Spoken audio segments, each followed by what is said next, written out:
Hello, Bacho. Let's see this question. So the question over here says, name the technique and the property of plant cells that can help to grow soma clones of the certain desired variety of apple. Explain how soma clones of apple can be obtained in the lab as to get the desired variety on a large scale. So question में बोला है कि हम जो soma clones है उनको कैसे generate कर सकते हैं in a variety of apple.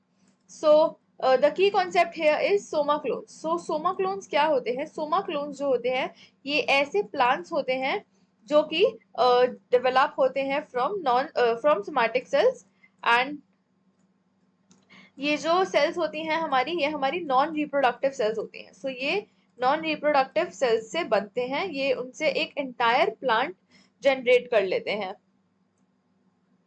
सो इनका जो होता है एक एंटायर प्लांट जनरेट हो जाता है. Now what happens is the technique to use to grow soma clones of a certain desired variety of apple is somatic cell. So entire अगर हमें variety of apple का वो करना है जनरेट तो ये हम जो टेक्निक होती है इसको हम बोलते हैं somatic cell culture या फिर somatic embryogenesis. So इसमें क्या होता है? It falls under the broad category of plant tissue culture. So ये देखा जाता है somatic embryogenesis. Now what happens is कि जो इसकी की प्रॉपर्टी होती है इसकी की प्रॉपर्टी होती है टोटिपोटेंसी. नाउ टोटिपोटेंसी क्या होती है? टोटिपोटेंसी हमारी एबिलिटी होती है to ability of a plant cell to develop into a complete plant. So अगर कोई स्टेम है लेट से उससे भी हम लोग जो है पूरा प्लांट एक जनरेट कर सकते हैं. नाउ अगर हम स्टेप्स की बात करें to obtain soma clones of apple in the lab.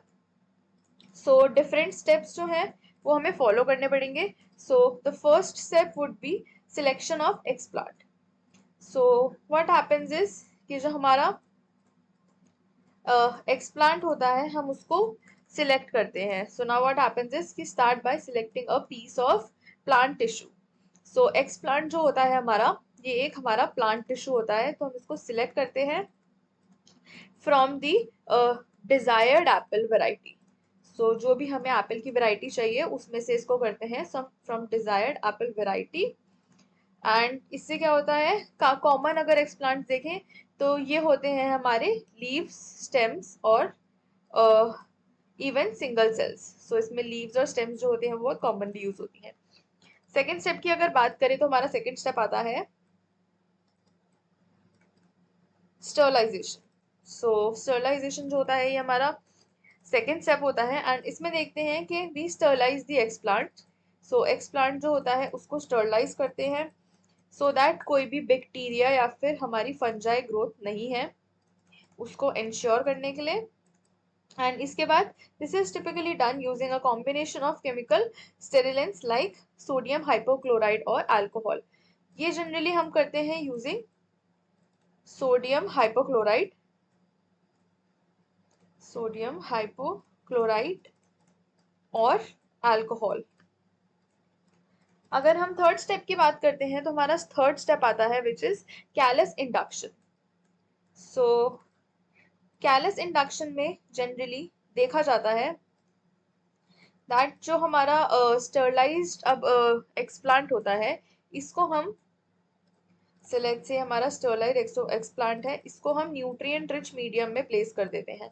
ये न्यूट्रिएंट रिच मीडियम जो होता है इसमें हमारे काफी सारे ग्रोथ हार्मोन्स जो होते हैं वो प्रेजेंट होते हैं जैसे कि ऑक्सिन्स एंड साइटोकाइनेंस. सो ये जो ग्रोथ हार्मोन्स होते हैं ये ग्रोथ हार्मोन्स होते हैं जैसे कि ऑक्सिन्स एंड साइटोकाइनेंस. ये हमारे प्रमोट करते हैं फॉर्मेशन ऑफ कैलस. सो यहाँ पर जो होता है कैलस हमारा बन जाता है. कैलस हमारा एक अनडिफरेंशिएटेड मास होता है. अगर हम फोर्थ स्टेप की बात करें तो हमारा फोर्थ स्टेप आता है which is somatic embryogenesis. So somatic embryogenesis जो होता है उसमें क्या होता है इधर पर जो हमारा कैलस है लेट्स से ये जो कैलस है इसका ट्रांसफर कर दिया जाता है to a medium that encourages differentiation. यहाँ पर हमें डिफरेंशिएशन कराना है इसलिए इसका मीडियम चेंज कर देते हैं एंड इनका डिफरेंशिएशन कराना है इनटू सोमैटिक एम्ब्रियोज.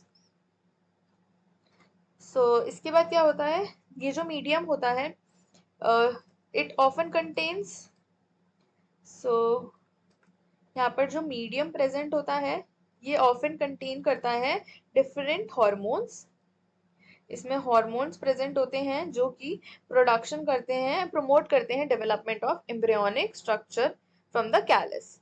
नेक्स्ट अगर हम बात करते हैं फिफ्थ स्टेप की, फिफ्थ स्टेप आता है हमारा shoot and root formation. So shoot root formation के लिए हम लोग क्या करते हैं, यहाँ पे हम लोग देखते हैं कि जैसे ही हमारा सोमैटिक एम्ब्रियो बन जाता है, इसको हम फर्दर ट्रांसफर कर देते हैं टू अनदर मीडियम जो कि सपोर्ट करता है। सो यहाँ पे हमारा दूसरा मीडियम आ गया, एंड ये जो मीडियम होता है ये सपोर्ट करता है हमारा डेवलपमेंट ऑफ, सो ये हमारा सपोर्ट करता है development of shoots and roots. So यहाँ पे हमारी शूट्स एंड रूट्स की डेवलपमेंट के लिए यहाँ पे इसको ट्रांसफर कर दिया जाता है, एंड ये जो स्टेप होता है ये एम्ब्रियोनिक स्ट्रक्चर्स को स्मॉल प्लांटलेट्स में कन्वर्ट करता है। सो यहाँ पे जो होते हैं स्मॉल प्लांटलेट्स बन जाते हैं। नेक्स्ट अगर हम बात करते हैं, नेक्स्ट स्टेप हमारा आता है विच इज सिक्स स्टेप। ये होता है हमारा एक्लिमेटाइजेशन।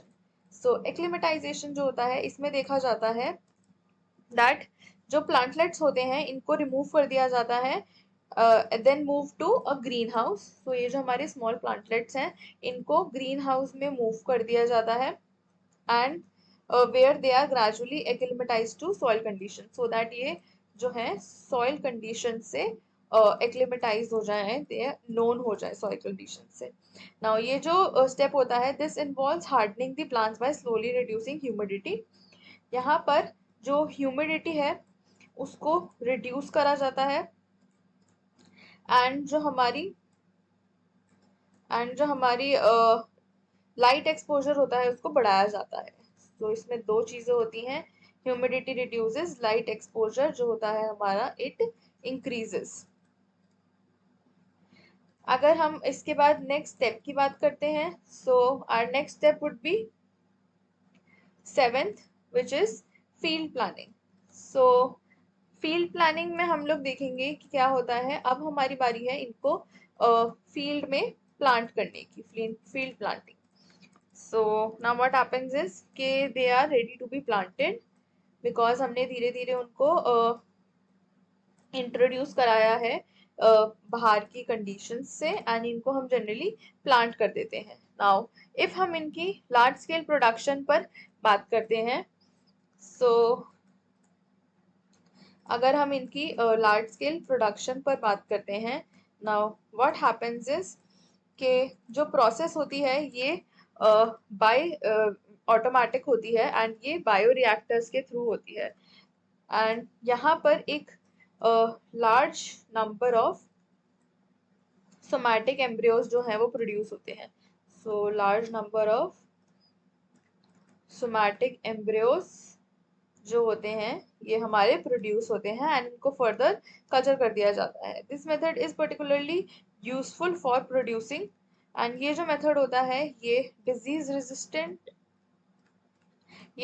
रेजिस्टेंट या फिर हाई यील्डिंग एप्पल को जनरेट करने में काफी एक इफेक्टिव साबित होता है।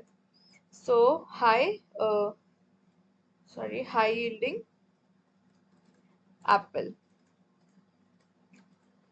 So therefore, this is the answer for this given question. Hope you understood it well. Best of luck.